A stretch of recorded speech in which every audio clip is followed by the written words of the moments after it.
Isa pong magandang hapon sa ating lahat. Lahat po ba ay pinagpala ng Diyos? Amen. Siyempre, humihinga tayo. May buhay tayo, pinagpala na tayo ng Diyos. Ano po? Sa mga oras pong ito, nandun po yung kalakasan natin. Andun po gising yung ating isip at tayo ay matino at hindi po tayo nagwawala. Yan. Yun po ay blessing po sa atin yan. So, ngayon pong araw na ito, ngayon po ay yung last Sunday po ng ating series na Names of God. At bago po tayo magpatuloy, let us all stand sa ating opening prayer. Sige po, tayo po lahat ay magsitayo. Tinagalog ko na.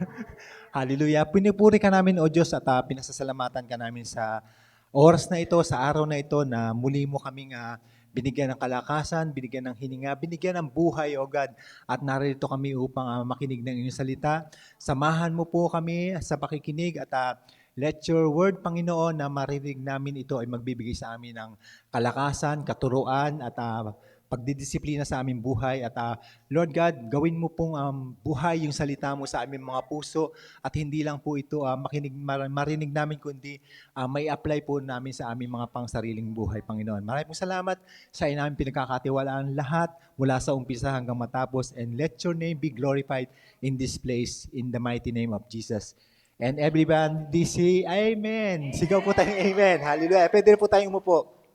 So yung pong ating pag-aaralan ngayon is Jehovah Rohi. Ano pa yung Jehovah Rohi na yan?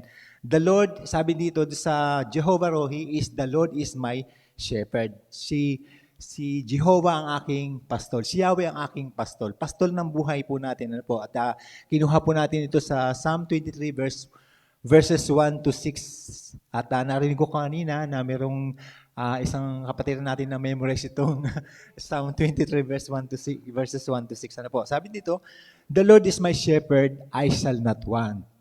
He makes me to lie down in green pastures. He leads me beside the still waters. He restores my soul. He leads me in the paths of righteousness for His name's sake. Yet, though I walk through the valley of the shadow of death, I will fear no evil. For you are with me. Your rod and staff, they comfort me. You prepare a table before me in the presence of my enemies. You anoint my head with oil. My cup runs over. Surely goodness and mercy shall follow all the days of my life, and I will dwell in the house of the Lord forever. Purihin po ang Diyos sa pagkakabasa ng kanyang banal at makapangyarihang salita. So ito po yung sinabi dito ng Jehovah Rohi. Sa Hebrew word po, yung Rohi, si Jehovah is the self-existing, covenant-keeping God. Ang ibig sabihin ng covenant-keeping God is si Jehovah po, yung Diyos noon hanggang ngayon, hindi siya nagbabago. Kung ano yung pinangako niya sa atin, kung ano yung nakasulat sa Biblia, hindi po siya nagsisinungaling, at yun po ay tutuparin niya kung meron po siyang pinangako sa atin. Ano po, nagkakaroon ng buhay sa ating mga buhay kapag nababasa natin yung salita ng Diyos, at yun po ay totoo. Yung nangyari noon, mangyayari ngayon, at nangyayari sa buhay po natin. Ano po, at yung pong Rohi is from the root word Ra'ah, meaning to shepherd, to feed, to guide, to protect, to tend with care, to lead, to rest. Ano po, yung pong namin na ano po dito sa to tend with care. Ibig sabihin, pag nagpakain ka, nandun po yung care. Hindi po yung nagpakain ka masama ang loob mo. Ano po, yung kumain ka kung gusto mo. Alangan subuan pa kita. Yung mga ganun po. So yung po, tapos yung pagkatapos kumain ay busog na busog tayo na sasaya natin, biglang babagsak yung takip ng kaliro. Magugulat ka. Yung pala si Brother Ricky. Ginugulat pala. Pero hindi po masama ang loob niya. Nagpapatawa lang po para magising po tayo. Yun po, nung nabasa ko po yung tend with care. Dapat pag nagpapakain pala tayo, bukal sa puso natin. Ano po.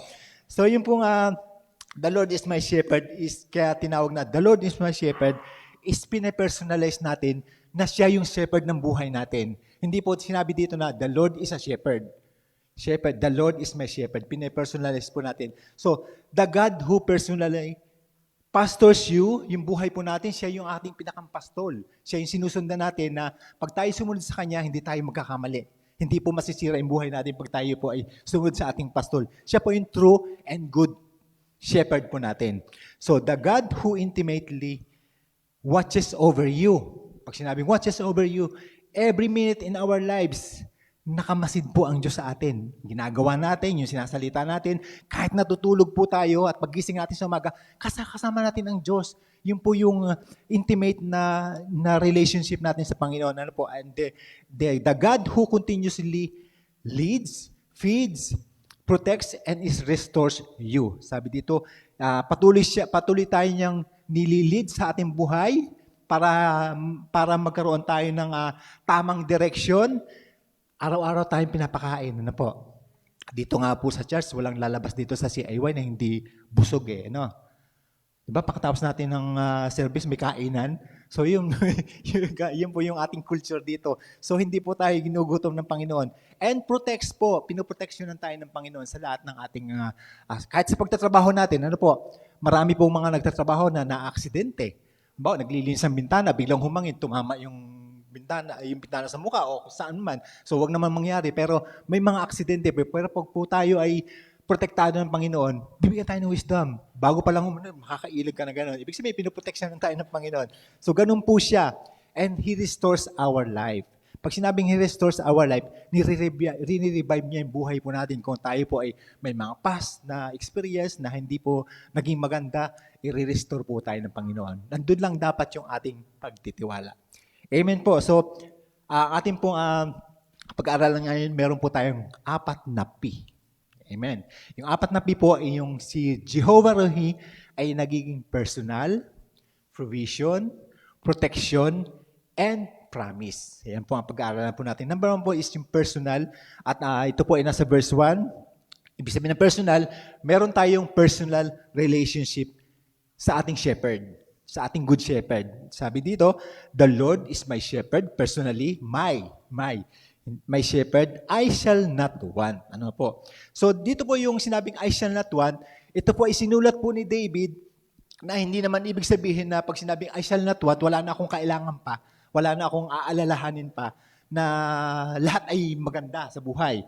So si David po, nakaranas din po ng hirap. Nakaranas din po siya ng gutom. Nakaranas din po siya ng nangailangan din po siya. Ibig sabihin, I shall not want, na-experience niya dito na nakaranas siya ng magutom. Ano po? Yung danger. Bakit po yung sinabi dito itong nagutom siya o nagkaroon ng hunger? Nung pong panahon na doon sa 1 Samuel chapter 21, nung pong siya ay tumakas, tumuloy po siya sa bahay ni Ahimelech. Sa lugar ng Nod. At siya gutom na dahil sa pagod niya. Humingi siya ng pagkain kay Ahimelech at binigyan siya ng pagkain ni Ahimelech na galing doon sa yung inalay, yung holy bread. So ibig sabihin, sa buhay po natin, kahit na tayo po ay nakakilala sa Panginoon, dadaan po tayo sa mga pagsubok sa buhay. At magugutom tayo, makakaranas tayo ng emptiness, makakaranas tayo ng yung kakapusin tayo sa buhay natin at mangangailangan talaga tayo. At yung danger po, sa danger po, is buhay po natin, may mga danger. Paglabas mo nagtrabaho ka sa amo, napasarap yung trabaho mo, umuwi ka ng gabi, o nag-iisa ka, tapos babae ka. Siyempre kakabahan ka, tapos ang dadaanan mo is kinitang So may danger. So ibig sabihin, pero ang napakaganda dito is, pag nagtitiwala tayo na meron tayong shepherd, merong umaalalay sa atin.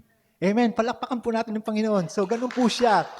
At sa buhay po natin, merong uncertainty. Merong mga hindi katiyakan yung buhay natin na marami tayong pagdadaanan na problema. May mga bagay po na hindi natin ni-expect, hindi natin control yung buhay natin. Kakasakit ka. Tapos makakaranas ka ng kung ano-anong mga persecution o anumang problema na dadaanan mo. Yan po ay hindi natin control. So, uncertainty po ang tawag doon po. So, sabi dito, pero sabi ng Panginoon dito, if God is my shepherd, personally, He will supply every truly need. Ibig sabihin kung ano talaga yung essential needs natin, yun ang ipagkakaloob sa atin ng Panginoon. Hindi yung wants lang natin, yung mga luxuries lang na gusto natin, yun ang ibibigay ng Panginoon. Kundi kung ano yung pangangailangan mo. Ang napakaganda po dito, spiritually, emotionally, and materially, pag dumating po yung mga bagay na yun, exact time. Eksakto. Kaya kwento ko po sa inyo nung lumipat po kami dito. Ewan ko kung pamilya po kayo doon sa kwento namin mag-asawa na po. nag-decide po talaga kami pumunta dito. Pero habang dumadaan po yung araw, parang balis ng balis ako na hindi ako masaya. Parang yung hindi wala yung joy na hindi ako excited. Siya excited na excited. Nagbabalot lahat ginagawa yung ini-impake lahat. Dami namin maleta, ang daming kahon, ang daming ini-impake. Pero habang dumadaan yun, kasi nandoon po yung iiwanan mo yung trabaho, iiwanan mo yung apartment, iiwanan mo yung ministry mo. Marami talagang iwanan. Iiwanan mo yung mga kaibigan mo na matagal mo na sila nakasama. Tapos babalik ka dito sa Italia na walang kasigurahan. May nagsabi pa nga sa akin na, at your age, lilipat ka doon. Paano ka magkakatrabaho? Naka-stable na nga yung trabaho mo dito. Pero dahil nga, the Lord is my shepherd, ando doon yung pagtitiwala namin, hindi kami pababayaan. Dumadaan po yung araw, habang papalapit po yung pag-alis namin sa Paris, paglipat namin dito, tumatawag siya dito sa Empoli. Sabi ko, ang plano talaga namin ay doon muna tayo titira kay Mama. Tapos yung mga gamit namin doon kay Ate Marisa namin i-imbak doon namin i-stock, no. Tapos nung malapit na kaming dumating dito, may nag-offer po sa amin ng apartment. Meron tumingin doon sa apartment, tapos sabi na, nung tinawagan niya, may nakatingin na raw. So, desperado kami. And then, the other day yata, kinabukasan, tumawag uli. Umayaw daw po yung hindi daw kinuha yung So, sa amin talaga, pinagkaloob. So, ganun po yung provision ng Panginoon. Ganun po siya pag nagbigay, exact time. And then, pagdating naman namin doon, pinoproblema naman, trabaho. Sabi ko, may bahay nga tayo. Ano ibabayad natin dyan? May ipon naman tayong konti, pwede pambayad. Baka maubos. So, pagdating namin dito naman, after 1 week yata, basta dumaan yung araw, tumawag po si Pastora, may in-offer na trabaho. At kagandahan po sa trabaho na yun, kopya kami. Kaya sabi ko nga, pag si Lord ang inyong shepherd, I shall not want. Yun ang sinasabing, I shall not want. So, landong po yun, palakpakan po natin, Panginoon, dahil hindi tayo pababayaan ng Diyos. Kaya, kung meron po tayong mga pinagdaan, meron tayong mga problema, magtiwala kayo sa Diyos. Napakalaki niya, nakamasid siya sa atin. Ano po? Yung CCTV natin, nakikita niya tayo lahat ng ginagawa natin. And then, sabi dito, it is not about a life free from struggle. Ano po? Hindi dahil born again ka, ay libre ka na sa struggle. Born again ako, hindi na ako nakakaranas ng mga struggle yan. Hoy, sister, hindi porket born again ka na, ligtas ka na struggle. Ano ka? Bukod kang pinagpala sa babaeng lahat? Hindi naman, Hindi naman. So, but ang katotohanan po dito, yung ma-experience natin, yung God's faithfulness. Yung God's faithfulness na kahit na mayroong tayong pinagdadaan ng problema, pagka may dumating na problema sa atin, balis tayo. Naku, malapit na ang sweldo. Tapos hindi pa, ang dami ko pang utang, ang dami kong tambak kung ano mga bayarin o mga dapat mong isettle. Ang iisipin mo agad, tatawagan mo yung mga kaibigan mo, kaya wala kang mahiraman. Tapos ngayon, magagalit ka sa kanila. Kakaroon ka nung sila, may pangangailangan. Ang dali na, hindi nila sila dalawang salita. Ngayon ako lumalapit sa kanila, kahit isa kanila, wala man lang mag-oo. So, galit na galit ka, po. So, ibig sabihin po, yun po yung in the midst, pero kakaiba ngayon. Dahil meron kang shepherd, meron kang personal good shepherd, kahit na may dumadaang problema, this is a blessing. Kahit may, in the midst of difficulties, meron kang peace. Amen. Merong comfort, kino-comfort ka ng Panginoon. Kahit anong laking utang mo. Malapit ng katapusan, magbabayad ka sa bahay, pambayad sa bahay, namumroblema ka. Huwag mong problemahin. Problema ng may-ari ng bahay yon dahil wala kang pambayad. Hindi ikaw. Amen. So, ganun lang po. Ganun lang po yung kasimple. Ibigay natin lahat sa Panginoon at huwag nating dalhin lahat yung bigat. Na po. Number two points po natin is the provision. Yung provision po, mababasa po natin sa verses 2 and 3. He makes me to lie down in green pastures. He leads me beside the still waters. He restores my soul. He leads me in the path of righteousness for His name's sake. Ano po? Sa provision. Ito po yung sa finding green pasture sa Palestine po. Ang season po doon, parang Pilipinas. From November to March, yan po yung tag-ulan. Tag-ulan po yan. And then from April to October, yan po yung mainit. Sobrang init dyan. At rocky road rocky place yung mga, yung mga lupa doon. So hindi doon nabubuhay yung mga halaman. So walang pagkain doon ng mga tupa. Kaya may mga nag-alagad po ng tupa doon, pumupunta sa ibang lugar kung saan may green pasture. Doon nila dinadala yung mga tupa para mabuhay sila. Dahil kung sila doon mananatili, mamamatay yung mga tupa. So, ganun din po yung pag-aalaga sa ng Panginoon. Hindi tayo mananatili doon sa deserto. Dadalhin tayo ng Panginoon sa green pasture. Kaya nga tayo dinala dito sa Italia eh. This is our green pasture. Amen. Dito ka tinanim ng Diyos. Dito ka pinagbubunga ng Diyos.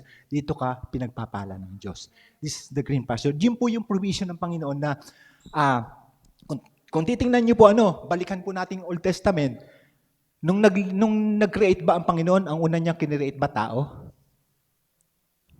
Hindi. Hindi, di ba? Ang una niyang nilikha, yung lights, tapos yung lupa, tapos yung dagat, yung mga halaman, yung mga hayop, ganon.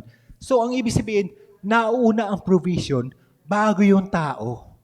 So, bago ka pa mamroblema, alam na ng Diyos, meron ng provision sa iyo ang Panginoon. Kaya huwag mong problemahan yung mga problema. Hayaan mo yung problema sa kanyang sarili. Amen. Ganun po ang Panginoon. Just as a shepherd, sabi dito, goes ahead. Nauuna siya sa atin. Nauuna siya doon sa mga sheep. Ano po? Meron ba naman mga sheep na paunahin mo yung mga sheep? Mag-aalaga ka ng mga tupa, paunahin mo doon. Siyempre, ikaw mauuna. Kasi nga yung mga sheep daw po, itinuring sila na para mga yung parang kumbaga sa parang inosente sila.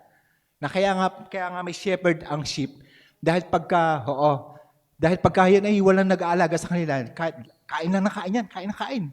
Tapos hanggang sa papunta na pala sa labangin, kain pa rin kain. Kaya nga may shepherd, hinihila sila para sila hindi mapunta doon sa bangin, para hindi. O kaya pag may mga susugod na mga wolves na gano'n, so, kailangan ng shepherd, So, pinoprovide na agad ng Panginoon yung pangangailangan natin bago pa tayo maroblema. Kaya ipagkatiwala natin lahat sa Panginoon kung ano yung ating sitwasyon ng buhay. But God already knows where it is. Bago mo palang problemahin, alam na ng Diyos kung nasaan yung provision na ibibigay niya sa iyo. Amen? So, sabi dito, He restores my soul. Means He brings back what life has drained. Kung ano po yung buhay po natin na na-drain, dahil ang kaaway natin, sabi doon sa John 10:10, the thief, anong trabaho ng magnanakaw? The thief comes to steal, to kill, and to destroy. So, ninanakaw ng kaaway yung joy, yung peace sa iyo, yung comfort mo. Lahat nanakawin ng kaaway yan. And ang Panginoon, ibabalik niya yung joy na nawala sa iyo. Yung strength mo, yung hope, yung clarity ng iyong pag-iisip. Yun yung nire-restores ng Panginoon sa atin. Nire-revive niya yung buhay natin. Binubuhay niya muli yung mga bagay na namatay sa atin. Amen. Bawa, namatay na namatay sa buhay mo yung joy mo. Namatay sa iyo yung kasiglahan mo, yung cheerful heart mo. Dati, naglilingkod ka sa Panginoon. Ngayon, nawala ka na. Once a month ka na umaattend dahil nawala na nga yung joy nawala yung excitement mo sa paglilingkod sa Panginoon. Nawala yung excitement sa pag-awit. Pag umaawit ka, dati, taas ng kamay, tulo ang luha mo, at saka, magkasama na doon. Ay ngayon, pagka nag-aawit, ganyan ka na lang. Kasi nga, ninakaw na ng Panginoon yun. Ninakaw na ng diablo yung joy Pero sa Panginoon po, dahil meron kang shepherd na pinagtitiwalan, He provides again and He bring back to the original state. Kung ano dati ka, ibabalik ka ng Panginoon kung ano ka dati. Amen po. So, when life depletes you, pagka yung buhay po, parang pakiramdam mo, upos na upos ka na, o sobrang stress ka na sa buhay mo, o yung burden mo, sumisira na sa buhay mo, Jehovah Rohi bends down para i-lift up ka. Si Jehovah Rohi, siya yung ating shepherd na pag nakita na ka na down ka, kaya ang sabi ng Matthew 11:28, come unto me, all you who you are weary and heavy laden, and I will give you rest. Amen. Lumapit tayo sa Kanya na may pagpapakumbaba at ang Diyos taalain. Pag nadapa ka, kaya kang ibangon ng Panginoon. Ganun ang ating shepherd. Ganun siya kabuti. Amen po. So the sheep are completely dependent on the shepherd for food, rest, and direction. Yan, yung pagkain niya, yung ating physical, hindi tayo ginugutom ng Panginoon. And then, yung rest, bibigyan tayo ng Panginoon ng total rest. Ano po? Ang ibig sabihin ng total rest po, yung bibigyan tayo ng rest ng Panginoon, yung sa buhay po natin, hindi po tayo bibigyan ng Panginoon ng puro trabaho. Bibigyan ka ng wisdom ng Panginoon para i-budget mo yung time mo, para magkaroon ka ng time para sa family mo and para sa sarili mo. Para magkaroon ka ng rest. Para sa pagpasok ng linggo, malakas na malakas ka. Hindi yung linggo-linggo, tinatamad ka na pumunta dahil sobrang pagod mo. 10:00 ka na nang umuwi ng Sabado ng gabi. Tapos nanood ka pa ng tanggol. Ayan. Kaya yun, napuyat. Hanggang 2:00 ng umaga, tinapos yung marathon mula Lunes hanggang Friday. So, bibigyan tayo ng Panginoon ng tamang kaisipan, tamang direksyon ng ating pag-iisip. So, minsan sinasabi na, lagi akong kulang, lagi akong ganito, kulang na. Lack is not a lack of things. Tandaan po natin. But a lack of the right shepherd or good shepherd. Pag mali yung shepherd na nag-aalaga sa'yo, o mali yung shepherd na pinaniwalaan mo, talagang pago ka. Matatalo ka talaga at makikita mo talaga na iba yung buhay mo. Hindi ka talaga na susuportahan ng tama. Ano po? And a sheep with a shepherd is calm. Yan. Kalmado daw yung mga shepherd. Yung mga sheep, pag may shepherd sila, may nag-aalaga sa kanila.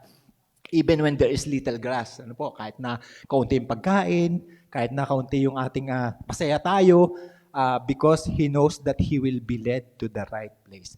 Alam natin na kahit ngayon tayo, kulang, pero kinabukasan, hindi naman laging kulang ngayon eh. Bawal kulang yan. Sabi ko kulang eh. Pagka kulang, minsan kulang yung kahapon. Kahapon lang naman kulang. Pero ngayon, abundant ka. Hindi ka pahayaan ng Panginoon na laging nasa down ka. Dahil may shepherd ka, alam ng Diyos kung ano yung pangangailangan mo. Amen? So, number 3 po, mabilis tayo. Number 3 is protection. Yan, yung protection. Sabi sa verse 4, do I walk to the valley of the shadow of death, I will fear no evil, for you are with me. Your rod and your staff, they comfort me. Yan. Ito po yung, wala sa aking picture. May picture ba yan? Yung your rod and your staff, yung rod daw po, yung God's defense against the enemy. Ano po? The rod was a short, yung maikli. Yung rod, ano po, yung pamalo. Heavy iron tip. Club used by shepherds to strike predators. Pag may mga dumatating na mga yung nang lalapa na mga tupa o lion o anuman, yung mga wolves yan, lahat yan, yung mga dumarating na mga predators, ano po. Yung pong pamalo na yun, sila ang mamamalo. So it symbolizes God's power to protect you from attacks you see, and even attacks you never knew were coming. So nandoon po agad yung yung pamalo niya na aatakihin yung kung sino yung kung sa buhay po natin, pagka meron pong mga kahit sa panaginip, tandaan natin kahit sa panaginip inaatake tayo ng kaaway, pero pagka alam mo ang salita ng Diyos, kaya mong labanan. Ilang beses nang nangyari sa akin na naginip, kami mag-asawa. Hindi mo mabanggit yung hallelujah. Amen. In Jesus' name. Pati in Jesus' name mo mabanggit. Pero alam mo sa isip mo, yung Jesus na binabanggit mo. Pero pag nabanggit mo yung Jesus' name, nawawala. Nagigising ka na. Tumatakbo yung kaaway. Kaya yun yung pamalo ng Diyos. Meron siyang pamalo para hindi ka mababangungot ka nun. Di ba? Tapos gagamit siya ng isang katabi mo. Na katabi mo narinig na siya tagagising. So siya yung pamalo. Para hindi man magtuloy-tuloy ka sa panaginip mo na napakasama. So, maraming sitwasyon po ng buhay natin na ang Diyos pumapalo yan. Pumapalo yan kapag lumalapit ang kaaway sa atin. Amen. Kahit yung mga scammer, pag alam ma-scam ka, alam ng Diyos, papaluin yung scammer, diba? Kaya bibigyan ka ng katalinuhan ng Diyos para hindi ka ma-scam. Kaya wag lang pindot ng kung ano-ano. Mga link yan, kaya na-scam. Kaya hilingin niyo sa Panginoon, bigyan kayo ng wisdom. Bigyan tayo ng wisdom. So, the rod tells you, you are not fighting alone. Sabi ng Panginoon, hindi ikaw lang ang lumalaban. Ako ikasama mo. Your shepherd is fighting for you. Sabihin mo sa katabi mo, your shepherd is fighting for you. Laksan nyo, parang hindi kayo kumain. Your shepherd is fighting for you. Amen. So yung staff naman po, God's guidance and rescue for His sheep. Ano po? The staff long with a crooked on the end was used to guide sheep on narrow paths. Yun nga sinasabi ko, pag mahuhulog na sa bangin, hihilahin. Ano po? Pull them back from danger. Lift them when they fall. Pag mahuhulog na. And bring them close to the shepherd's side. Yan, yun po yung ginagawa. Bawa, ikaw, kalimot ka. May nagawa kang mali sa harap ng Panginoon. Pag naalala mo yung salita ng Diyos, yun yung kanyang staff. Nahihilahin ka uli pabalik sa presensya ng Panginoon. Kasi pagka nagtuloy-tuloy ka sa kasalanan, nagtuloy-tuloy ka sa pagkakamali, malalayo ka sa presensya ng Diyos. Mawawalan ka ng gana. Pupunta ka sa church, ang isipin mo, huy, alam lahat ng mga tao yung ginagawa ko, wala naman nagkikwento sa kanya. Wala naman magkikwento, pero ang iniisip mo, alam ng mga tao yung ginagawa mo. Pero pag nagbalik ka sa Panginoon, totoong ikaw ay nagtiwala sa Diyos at lagi mo binabasa ng salita ng Diyos, hinihila ka ng pabalik ng Diyos patungo sa kanyang presensya para hindi ka mawala sa presensya. Yung pinag-aralan natin kanina, in the presence of God, there is joy, there is victory, there is hope, there is blessing. Yun po, pag nasa presence po tayo ng Panginoon. Kaya pag nawala po tayo sa inner circle ng Panginoon, yung sinasabi ko mong inner circle, yung blessing po ng Panginoon at yung power of the Holy Spirit is para pong dynamite yan. Kinuha po sa Greek word na dynamis. Dynamite po. Bawa, dito tayo. Pag yung dynamite is sumabog dito, kung sino yung nasa inner circle, siya ang tatamaan ng blessing. Amen. Pero sorry po doon sa mga hindi umaten. Ano po? Yun po yung sinasabi ko, yung pong inner circle. Kaya pag nawala tayo sa inner circle, talo tayo. Kaya lagi tayo dapat nasa presensya ng Diyos. Amen. Yayain natin yung mga mahal natin sa buhay. Isama natin sa circle ng Diyos para kasama din po silang pagpapalain. Amen. So, the staff symbolizes God's gentle protection. Gentle naman yung protection ng Panginoon. Hindi naman yung hinihilak ng gano'n na hindi pinatamaan ka sa liig para masakal-sakal ka. Hindi, ganun po. Ang gentle po ng Panginoon. And then, the way He corrects you before you destroy yourself. Kinokorek tayo. Open rebuke is better than secret love. Di ba? Kinokorek tayo ng Panginoon. Kaya ang sabi ng Panginoon sa 2 Timothy chapter 3, verse 16 to 7, all Scripture is God-breathed, di ba? Ginagamit ito sa pagkukorek, sa pag-rebuke sa atin, para hindi tayo magpatuloy sa kasalanan. Para hindi ma-destroy yung buhay natin. Ganon yung pag-ibig ng Diyos eh. Ayaw kang mapahamak, ayaw kang magpatuloy sa kasalanan o ayaw kang magpatuloy ng Diyos sa mga bagay na hindi nakakalugod sa Kanya. At alam naman natin yun. Dahil tayo ay binago ng Panginoon. New creation na po tayo. And He doesn't just protect you from the enemy. He protects you from your own wrong turns. Pinoprotektahan tayo mismo sa sarili po natin. Ganun po tayo kamahal ng Diyos. And number 4 points po natin is the promise. Yan. So yung pong the promise po, nasa verses 5 to 6. Mali po yun nandito. Dahil ito po sa verse, sa point number 3. Sabi doon sa verse 5 to 6, you prepared a table before me in the presence of my enemies. You anoint me with oil, my cup runs over. Surely goodness and mercy shall follow me all the days of my life, and I will dwell in the house of the Lord forever. Yun po ang sinabi dito sa promise po ng Panginoon yan. Kaya yung pong blessing, yung pong nararasan natin dito sa buhay na ito, hindi po ngayong araw lang ito yan, sumabog na. Hindi lang po yung ngayong araw na to, kundi everlasting po ang nais ng Panginoon. Eternal life po. Dahil po tayo, lahat ng pong ginagawa natin dito, it will not be in vain. Bakit tayo pumunta dito? Pwede naman tayo magtrabaho, pwede naman tayo matulog sa bahay, di ba? Pero pumupunta tayo dito dahil yung ating pong tawag dito, yung nagmo-motivate po sa atin, unang-una sa pag-ibig natin sa Panginoon, at pangalawa, yung eternal life na pinangako ng Diyos. Di ba? Sabi sa John 3:16, yun ang unang nating verse na life verse po natin, ano mo?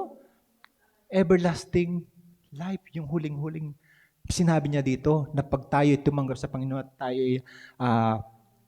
dahil sa pag-ibig niya sa Diyos, dahil sa pag-ibig natin sa Panginoon, dahil sa pag-ibig ng Diyos sa atin, binigay niya yung kanyang bugtong na anak na si Jesus para hindi tayo mapahamak at magkaroon tayo ng buhay na walang hanggan. Amen po. So yung promise po, ang paghahawakan po natin, kaya po tayo nandito dahil may promise ng Panginoon eh. Hindi tayo nag-aaksaya ng oras dito. Ano po? Nandito tayo, lahat po ng ginagawa natin, hindi po lingid sa akalaman ng Diyos. Alam po ng Diyos lahat ng ginagawa, kahit yung mali natin pag-iisip, o nag-isip ka doon sa katabi mo, nag-isip ka sa katabi mo, nag-isip ka sa kapitbahay mo, sa nanay mo, o sa anuman, kahit kanino ka nag-isip ng hindi maganda. Alam ng Diyos yan. Hindi po nalilingis sa Kanya. So, sa buhay po natin, hindi po tayo mag-a-after sa mga bagay dito na material na bagay. Kaya ang sabi ng Hebrews 13:5-6, don't be obsessed with getting more material things dito sa lupa. Iwanan lang naman natin dito yan. Di ba? Lalo pa sa edad ko, 59 na po ako. Ilang taon na lang ilalagi ko din sa mundo. Iwanan ko lang yan. Pati asawa ko, iwanan ko rin yan. So lahat po yan, iwan natin. Wala po exempted sa atin. Lahat po tayo papunta doon. Pero ang maganda, habang tayo po nabubuhay, gawin natin yung mga bagay kung ano yung nakakalugod sa Diyos. Amen? Kaya sabi dito, be relaxed with what you have. Sabi, makontento ka sa bagay na meron ka. Ano po? Since God assured us, I will never leave you nor forsake you. Ibig sabihin, lahat ng pangangailangan mo, pangangailangan lang ha, kaya niyang i-sustain ng Panginoon. Basta nandun lang yung 100% na pagtitiwala natin sa Diyos. So, Jehovah Rohi is our good shepherd. Yan po. So, Jehovah Rohi is not just a name, it is a relationship. Tandaan natin, relationship ang kailangan ng Panginoon, hindi po religion. Relationship ang kailangan ng Panginoon. He is the shepherd who desires to have a personal relationship with you. Sabi mo, a personal relationship with you. Sasabihin mo katabi mo, a personal relationship with you. Willing to provide. Willing ng Panginoon na i-provide ng lahat ng ating pangangailangan. Able to protect you wherever you are. And gives you a promise. A promise of everlasting life. And that is Jehovah Rohi. The Lord is my shepherd. Tayo pong lahat ay magsitayo. Hallelujah. Lord God, marami pong salamat sa iyong salita na patuloy na pinapaalala mo sa amin na ikaw yung aming shepherd. Hindi kami magkukulang. Amen po. Dahil ikaw po yung Diyos namin na patuloy namin pinagtitiwalaan na saan man dako kami naroon, ando doon yung iyong rod, yung staff mo, na kami handa kaming disiplinahin mo at handa mo kaming protektahan sa lahat ng oras, sa lahat ng mga masasamang bitan ng laman sa masasamang nais ng mundong ito na kami ay i-destroy. Lord God, ikaw yung aming protector ng buhay namin. You are our divine protection sa bawat buhay namin. Sa bawat oras, araw ng aming buhay, ikaw yung aming gumagabay sa amin. Nalalaman mo ang bawat isip namin, bawat puso namin, at bawat galaw namin, O Lord God. Maraming salamat po, Panginoon. Patuloy mapapalain ng aming mga kapatid na ito at mga kapatid namin na hindi nakarating. Lord God, patuloy mo silang ingatan. At Lord God, maging yung mga nanonood, Panginoon, Lord, anuman yung kanilang pangangailangan, I believe na sila ay naniniwala na si Jehovah Rohi ay good shepherd ng kanilang mga buhay. Marami pong salamat. Pagpalain mo po, maging Panginoon yung mga may sakit sa oras na ito. Patuloy na idantay mo yung iyong makapangyarihang kamay mula ulo hanggang paa sa kanilang buhay, Panginoon. Maging yung every cells ng kanilang katawan. Lord God, maging normal lahat ng nasa kanila, Panginoon, at i-restore mo yung kalakasan, complete healing, Panginoon, para sa kanila, Panginoon, sa mga may sakit, O Lord God. Marami pong salamat sa iyo namin pinagkakatiwala ang mga natitira pa naming oras. Sa iyo ang lahat ng papuri, pasasalamat at kaluhalhatian sa pangalan ng aming Panginoong Jesus at ang lahat ng anak ng Diyos ay sumagaw ng malakas na. Amen! Hallelujah! God bless po, everyone.